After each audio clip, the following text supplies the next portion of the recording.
It's our stories. Welcome to a world where real stories sounds like a movie script. I remember the courtroom was tense, the kind of silence that presses against your chest.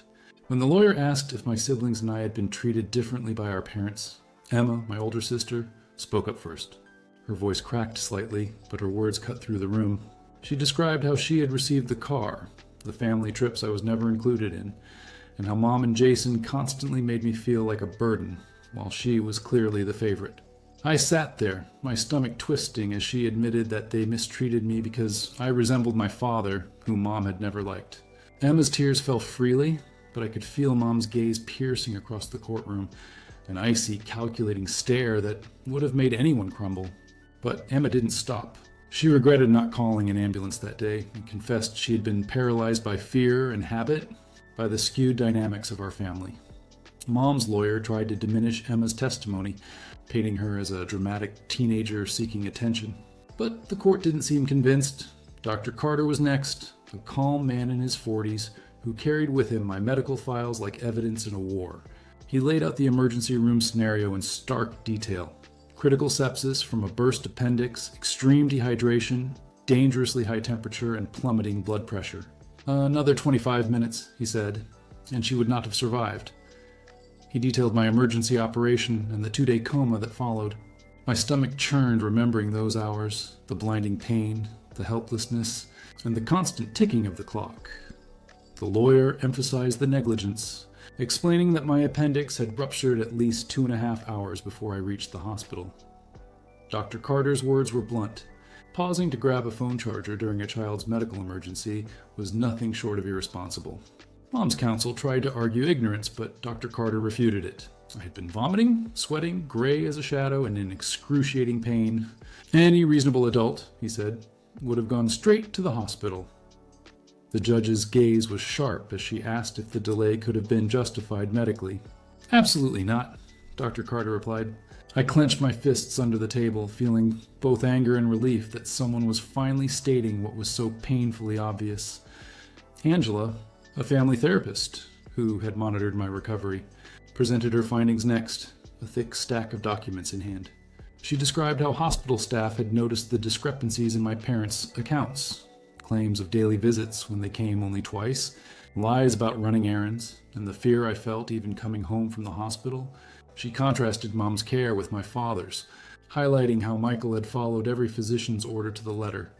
Twice daily wound checks, meticulous medication schedules, symptom logs, and constant transportation to follow-up appointments. Angela's testimony showed a dramatic improvement in my health since leaving Mom's house. I was gaining weight, my stress levels had dropped, and my emotional state was steadily recovering. She didn't mince words. I had suffered life-threatening medical negligence and ongoing emotional abuse. Mom's lawyer tried to downplay it, framing the Best Buy incident as a one-time lapse rather than a pattern. But the evidence was damning. Medical records of malnutrition and underweight status, counselor reports noting deteriorating health, social work proof of unequal treatment, and Emma's heartfelt testimony spanning years of favoritism. The judge pored over each document, each statement, and finally delivered her decision. Michael would receive 5 months of interim custody, with supervised visits for Mom. Family therapy was mandated for Mom, Jason, and Emma, while I was granted individual therapy. The court planned to reevaluate in 5 months. Mom stormed out of the courtroom, leaving a trail of scraped chairs behind her. Jason followed silently while Emma lingered, unsure what to do. Michael massaged my shoulder gently, and I felt the tears I had been holding back finally escape. That weekend, we drove across 3 states to his home, a modest 3-bedroom house with a white exterior and a wide yard. When we arrived, I was shown my room, the first space in my life truly mine. A new bed, a desk with a cup of pens, a bookcase, curtains, and a rug. Everything was clean, ordered, and meant for me. I sank to the bed in disbelief, tears spilling over as Michael whispered, "This is your room. Decorate it however you like. Own it." I could barely nod, clinging to him as though holding on would make this moment last forever. Starting at a new school in October was jarring. Everyone had their friend groups, inside jokes, and routines. I was the anonymous new student, but for the first time in years, I didn't care. I was free from the constant anxiety of Mom's household. Dylan, a close friend from my previous school, texted me daily, sending photos and updates. My professors were understanding of my situation, granting assignment extensions and excusing absences. Therapy began during my second week. Michael had found a family trauma counselor downtown. The office smelled faintly of coffee and antiseptic, but the atmosphere was warm. I told her everything. Years of neglect, the appendix rupture, the harrowing Best Buy incident. She listened, uninterrupting, and finally said something that resonated. My mother's issues were never my responsibility, and the neglect I endured was abuse, even if it wasn't physical. Weekly sessions were grueling. Some left me more broken than before, but slowly a sense of control and peace began to take root. Family therapy with Michael was equally transformative. Every other week, we discussed the past, the divorce, his absence, child support, and the years he had been kept away. He revealed court documents I had never seen, proof that Mom had repeatedly blocked his visitation requests. He cried alongside me when recounting lost time and shared moments. Our counselor guided us in mourning what we had missed, while building the bond we could create now. Michael's effort was tireless, and for the first time, I understood that he had never abandoned me. Circumstances and deceit had kept him away. 2 weeks before Thanksgiving, Michael suggested meeting his parents. Mom had insisted they wanted nothing to do with me, but I said yes without hesitation. Their arrival was overwhelming. My grandmother's tears, my grandfather's gentle strength. They hugged me tightly, examined every feature as if confirming my existence, and shared photo albums showing Michael as a child, a mirror of myself. They listened to me, asked about school, interests, and life, and apologized for years of being denied access. Gifts and promises of Christmas visits followed, grounding me in a sense of family I had never known. That December, Emma called. Her voice had lost the bratty edge, now tinged with weariness and reflection. She had started therapy, confronting Mom and Jason's patterns. We spoke for nearly an hour, addressing past wrongs, apologies, and plans for the future. Forgiveness was not immediate, but understanding began to form. Spring arrived slowly, bringing a sense of renewal I hadn't felt in years. The small joys of living with Michael became the pillars of my days. Each morning I woke in my own bed, sunlight spilling across the blue comforter, and I didn't flinch at the thought of Mom's criticism. Michael's presence was steady, unhurried, and calm, so different from the chaos I had grown accustomed to. He made sure I ate 3 meals a day, helped me with school assignments, accompanied me to every medical appointment, and asked genuinely how my day went. I was safe, and for the first time, that safety wasn't punctuated by fear or anxiety. At school, I began to find my rhythm. Professors were understanding of my medical situation and family circumstances, giving extensions without question. Slowly, I regained confidence in my abilities. The social aspect was trickier. Everyone already had established friend groups, and I was the outsider arriving mid-semester. But I didn't care. My focus was survival, healing, and reclaiming control over my life. Dylan's messages were a lifeline. He sent updates and photos, sharing snippets of the school I had left behind. We made plans for spring break, and even though the world of my past seemed distant, his friendship grounded me. Therapy became a cornerstone. My counselor's office downtown felt like a safe bubble, complete with comfortable seats and boxes of tissues. Week after week, I poured my story out. The years of being ignored, the appendix incident, the hospital visits, and the constant favoritism towards Emma. She listened, never interrupting, validating my experiences, and slowly helped me untangle the emotions I had carried for so long. Your mother's conflicts are not your responsibility, she said repeatedly. Those words became my mantra. Some sessions left me raw, frustrated, and crying, but the growth was undeniable. I began to process anger without being consumed by it, to see past the trauma and envision a life not dictated by Mom's neglect. Michael also arranged for family therapy, though it was unlike any family I had known. We met every other week with a parent-child counselor to discuss the past, why he hadn't been allowed in my life, why Mom had obstructed his presence, and how he had supported us from afar through child support. The sessions were emotionally charged. He shared documents, proof of legal battles, and letters I had never seen. I cried with him, mourning the lost time, the absent birthday celebrations, and the missed milestones, yet we also laughed, learning to rebuild our connection, to forge a bond that could withstand years of absence. He admitted his greatest regret, not fighting harder in court when I was younger. But I understood then that it wasn't about blame. It was about moving forward together. 2 weeks before Thanksgiving, Michael suggested a meeting with his parents. Mom had claimed they wanted nothing to do with me, but I said yes instinctively. Their arrival was a revelation. My grandmother's gray hair framed a face full of emotion as she hugged me so tightly I could barely breathe. My grandfather's tall frame enveloped me in warmth, his hands steady and reassuring. They brought photo albums, revealing childhood pictures of Michael and uncanny resemblances. The conversations were gentle and filled with care. They asked about school, hobbies, and life in general. My grandmother apologized for not knowing me sooner, and my grandfather even handed me $200 with a playful smile, insisting I get whatever I needed. That day, I felt the first sparks of a family that had never abandoned me, despite years of separation. The months that followed were a mix of recovery, adjustment, and firsts. Emma began her college applications, determined to escape the toxicity she had grown up with, and we spoke often. She acknowledged her past failures, particularly the incident at Best Buy, and her voice was softer, tinged with remorse and understanding. I didn't resent her. She had grown up in the same chaotic house, yet from the other side of the favoritism. Our calls became a way to navigate siblinghood outside the influence of our parents' dysfunction. School performance was improving too. My grades, once scattered between C's and D's, now climbed steadily toward B's and occasional A's. The counselor helped me navigate the college search, a world I had never seriously considered before. Programs within an hour of Michael's house became options, scholarships and deadlines mapped out methodically. I began to see the future as something tangible, not a distant fantasy reserved for other people. Reading emails from educators who had learned about my case reinforced that my experiences, though painful, could be meaningful, even helpful for others. One email in particular, from a district-wide training coordinator, noted that my story had been shared as an example of child neglect and resilience. It shifted my perspective. I wasn't just surviving. My survival mattered. Summer brought its own rhythm. I applied for a summer job downtown, and despite my lack of experience, a bookstore manager hired me immediately. Working among college students and locals, I began to create a life independent of past trauma. Movie nights, park visits, casual friendships, all of these ordinary moments felt extraordinary because they were consistent, genuine, and devoid of manipulation or favoritism. Dylan came for spring break, and the days we spent together, roller coasters, video games, pizza nights, were filled with laughter, a stark contrast to the tension of previous years.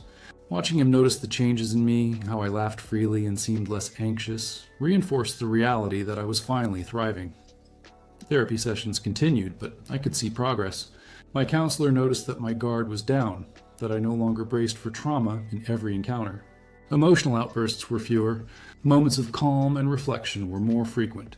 Michael supported this growth by fostering open dialogue, creating a household of stability and care. Each day, the routines of life, meals, schoolwork, walks, bedtime rituals, became a tapestry of security, reliability, and love. The past, while never forgotten, became a reference point rather than a prison. Emma's departure for college was bittersweet. She sent photos and updates, her voice filled with a mixture of relief and excitement. She had found distance from the house that shaped our early years, and I supported her growth, knowing she had to create her own space. Visits were planned, letters exchanged, and for the first time our sibling bond was free from parental interference. Michael's family remained a steadfast presence, their support unwavering. We celebrated milestones, acknowledged achievements, and slowly stitched together the fragmented fabric of what family could mean. Senior year began with a sense of purpose I had never known. Walking through the school gates for the first time without fear, I felt a strange blend of anticipation and cautious optimism. Unlike previous years, I had control over my schedule, my classes, and my daily rhythm. Teachers noticed the change immediately. My focus sharpened, my assignments were completed on time, and my grades began to reflect my true potential. The honor roll recognition during the first quarter felt surreal, proof that, given stability and support, I could flourish academically. Therapy remained integral. My sessions became less about survival and more about growth. My counselor praised my progress, less guarded, more reflective, and increasingly confident in handling emotional triggers. We discussed my past, yes, but the focus shifted toward resilience, coping strategies, and envisioning a future unburdened by years of neglect.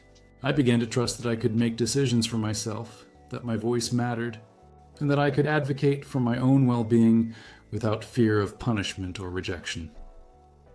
The custody hearing approached in late March, and my nerves were taut. Michael had prepared meticulously, compiling every document, report, and testimony that illustrated the years of neglect, favoritism toward Emma, and medical endangerment. Dr. Hayes provided updated records showing the seriousness of my appendix rupture and the long-term risks caused by delayed treatment. Angela, my caregiver post-hospitalization, provided detailed notes on my recovery, nutrition, and emotional well-being. Photos of my new bedroom, school attendance records, therapy notes, and even bank statements proving Michael's stability were included. Mom's lawyer had fewer compelling pieces. Her therapist's report offered no real insight, no acknowledgement of the harmful decisions that had defined my early teenage years. On the day of the hearing, the courthouse felt imposing. The gray stone building, with its echoing hallways, carried the weight of years of decisions, some fair, some unjust. Michael, calm and steady, guided me to the table where we would sit together. Across the aisle, Mom and her lawyer waited. Greg was present, but Emma stayed home. The judge, a woman in her 50s with short gray hair and reading glasses, began by reviewing all submitted documentation. Every detail mattered: medical histories, therapy updates, educational records, and eyewitness accounts. When it was my turn to testify, I felt a rare clarity. I spoke about the room Michael had prepared for me, the care he provided every day, the meals, the school support, and the security of finally being in a stable environment. I described my health improvements: weight gain, absence of migraines, regular sleep, and my newfound emotional resilience. I did not shy away from recounting the trauma, the neglect, the dangerous delay at the hospital, and the emotional favoritism Emma received. Mom's lawyer attempted to downplay these events, framing them as isolated mistakes. But the court remained attentive, considering the long-term patterns of neglect and the overwhelming evidence of Michael's reliable and loving care. After a brief recess, the judge returned with her decision. Complete legal and physical custody was awarded to Michael. She acknowledged that at 15, my preferences mattered, and that my health and well-being were best served in his care. Visits with Mom were permitted at my discretion, provided she continued therapy and showed genuine progress. Mom's face flushed crimson as she rose and exited the courtroom, leaving Greg silently in the pews. Relief washed over me as I realized that, finally, the years of uncertainty and fear were giving way to safety, stability, and a future I could shape. Michael's hand on my shoulder, coupled with my grandparents' joyful tears, anchored the moment in a profound sense of completion. Life after the custody decision settled into a rhythm of security and growth. Dylan visited during spring break, and the days we spent together were filled with laughter, amusement parks, video games, and pizza nights. Observing him notice the shift in my demeanor, the ease in my smile, the absence of tension, reminded me that the smallest gestures of genuine care could profoundly impact a person. I felt like a typical teenager for the first time in years, free to explore friendships, hobbies, and interests without the constant shadow of neglect. Michael's family became a stabilizing force. Weekend visits to my grandparents provided connection, warmth, and a sense of continuity I had never experienced before. Stories of Michael's childhood, family traditions, and shared experiences helped bridge the gap between the past and the present. They celebrated milestones, supported educational achievements, and offered guidance without imposing pressure. My relationship with Emma evolved as well. Our conversations grew sincere, supportive, and reflective. She began college, navigating her own path away from parental influence, and our bond strengthened in ways that were genuine and untainted by favoritism or manipulation. Academically, I thrived. Honors classes, extracurriculars, and consistent therapy allowed me to explore my strengths and passions. My counselor helped me navigate the college application process, exploring programs within a manageable distance from Michael's home. Scholarship applications, deadlines, and potential majors became tangible and achievable. The emails and encouragement from educators who had shared my story as an example of resilience reinforced my confidence and sense of purpose. My experiences, though painful, had given me perspective and empathy that would guide my choices moving forward. The summer before graduation brought new responsibilities and independence. Michael helped me secure a job at a bookstore, where I worked alongside college students, managing the register, shelving books, and learning the rhythms of workplace collaboration. The simple routines, morning shifts, lunch breaks, casual conversations felt grounding and empowering. Dylan's continued friendship provided emotional support and a sense of continuity from my old life. Together we experienced the ordinary joys of summer, parks, movies, shared meals, and quiet evenings of conversation and laughter. By the time graduation approached, I was a transformed individual. Walking across the football field to receive my diploma, the cap and gown felt symbolic of more than just academic achievement. It represented survival, resilience, and the reclamation of a life once overshadowed by neglect. Michael, my grandparents, and Dylan were present, their smiles and tears confirming that my journey had not been solitary. Mom and Greg were absent, a silent testament to the consequences of neglect and the protective measures the court had enforced. The ceremony was mine, not defined by past failures or the manipulations of those who had once controlled my life. After graduation, preparations for college continued. Michael guided me through choosing bedding, desks, and essentials for dorm life, making the transition smooth and exciting. The focus was on autonomy, growth, and readiness for the next stage. With scholarships and financial aid secured, I felt equipped not only to attend college, but to embrace it confidently. The support network of Michael, my grandparents, Dylan, and therapy created a foundation for academic, social, and emotional success. The morning of my move to college arrived sweltering and full of anticipation. Michael helped me load the last of my belongings into his truck, checking off a list of essentials he had carefully prepared. Every item, from a mini fridge to desk lamps, represented not just utility, but a symbol of a life organized for independence, comfort, and growth. The drive was quiet, punctuated by small conversations and laughter at memories of preparation and anticipation for what lay ahead. Arriving at my dorm, the building's brick facade seemed daunting, yet inviting, a space where I could finally define myself outside of past trauma. Unpacking my room, I placed my bed near the window, my desk against the wall, and arranged books, personal items, and little mementos that reminded me of stability and family. Michael lingered at the doorway, his gaze both proud and nostalgic. He hugged me tightly, whispering apologies for the years lost and promises for the days to come. I felt a wave of gratitude and relief. He had saved my life in ways that went far beyond the hospital visit. This moment cemented our bond, a father figure finally present, a protector and mentor, and a source of unwavering support. College life was an adjustment, as expected. New faces, complex schedules, and the challenge of being independent yet accountable loomed. But I thrived. The skills I had developed over the previous year, resilience, self-advocacy, emotional awareness, became invaluable. I navigated my coursework, formed study groups, and began exploring extracurricular interests. My professors were understanding of my background, providing guidance and flexibility when needed. Slowly, I transformed from the timid, cautious girl I once was into someone confident in her ability to manage challenges, assert her needs, and embrace opportunities. Dylan remained a constant presence. Though distance separated us physically, technology kept our bond alive. We shared texts, images, and calls that chronicled our days and adventures. His observations of my growth, from pale, tense expressions to open smiles and laughter, were affirmations of the life I had begun to reclaim. We promised to remain in touch, to visit when possible, and to be the friends we had always needed, free from the shadows of the past. These connections, simple yet profound, underscored the value of having one reliable, caring person in a turbulent world. Michael's family continued to support me, ensuring that familial love and guidance were constants in my life.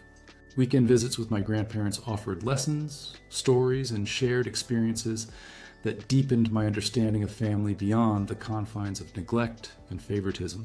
They celebrated milestones, provided mentorship, and offered practical advice for navigating adulthood. Their acceptance and affection reinforced the idea that family is not defined by biology alone, but by consistency, care, and respect. Therapy remained a crucial component. My counselor encouraged reflection on past trauma, reinforced coping mechanisms, and guided me in making thoughtful choices about my future. Discussions focused on balancing independence with seeking help when necessary, acknowledging and processing past hurt while preventing it from dictating present decisions. Each session reinforced resilience, self-compassion, and agency, the understanding that I had the power to shape my life, and that seeking support was a sign of strength, not weakness.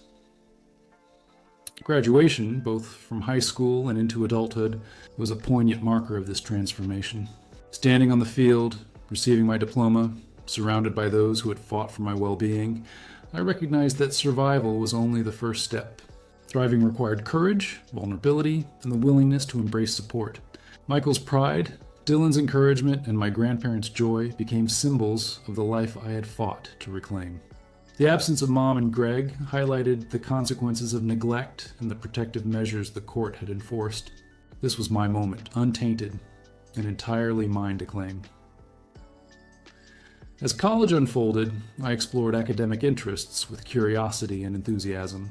The selection of my major, scholarship applications, and campus involvement were approached with determination and informed choice. I began to understand the importance of setting goals, creating routines, and seeking mentors who could provide guidance without judgment. Michael assisted in navigating this new chapter, offering advice without pressure, helping with financial planning, and celebrating achievements, however small. Each step reinforced the idea that a supportive environment can dramatically alter the trajectory of a young life. Socially, I learned to trust again. Forming friendships, participating in campus events, and engaging in study groups became opportunities to experience normalcy, camaraderie, and genuine connection. The stability Michael provided allowed me to approach relationships without the constant fear or suspicion ingrained by years of neglect. My past did not disappear, but it became a source of insight and empathy, guiding interactions with peers and helping me appreciate the value of consistency and reliability in friendships. Throughout this period, my bond with Emma evolved into a more mature, understanding sibling relationship. We shared reflections on our childhood, recognizing the differences in our experiences without resentment. Conversations were honest and supportive, allowing us to process the trauma collectively yet independently. She continued her college journey, developing independence and resilience, while our connection remained grounded in empathy, mutual respect, and the acknowledgement of shared struggles.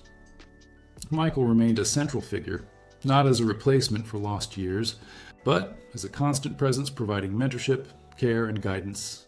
Family therapy sessions offered a structured space to discuss our evolving relationship, to acknowledge lost time, and to cultivate a deeper understanding. Through these sessions, we addressed misunderstandings, emotional gaps, and lingering resentments. Each conversation, challenging as it sometimes was, brought us closer and solidified the foundation for a healthier, functional parent-child bond. As I reflect on the journey from neglect and danger to stability and empowerment, several themes emerge. First, the importance of advocacy. My survival and eventual flourishing were contingent on voices that spoke up on my behalf when I could not. Second, the significance of a support network, whether through family, friends, or professionals. Third, the necessity of self-awareness and resilience, recognizing my own worth and potential even when past experiences suggested otherwise. And now, looking ahead, the possibilities are vast. College represents not just an academic journey, but an opportunity to define identity, explore passions, and establish independence. The past informs my decisions, but does not limit them. Every step, from the hospital room to the courtroom to my college dorm, illustrates the transformative power of support, stability, and belief in one's own potential. Before I end this story, I want to ask you, the viewers, have you ever experienced a situation where speaking up changed everything for you or someone you cared about? How would you react if a loved one ignored a serious medical emergency? What do you think defines a real family? Is it biology, care, or both? Thank you for staying with me until the end. How would you have acted in the protagonist's place? Write your thoughts in the comments. More fresh and controversial stories every day on my profile. Like and subscribe to this channel.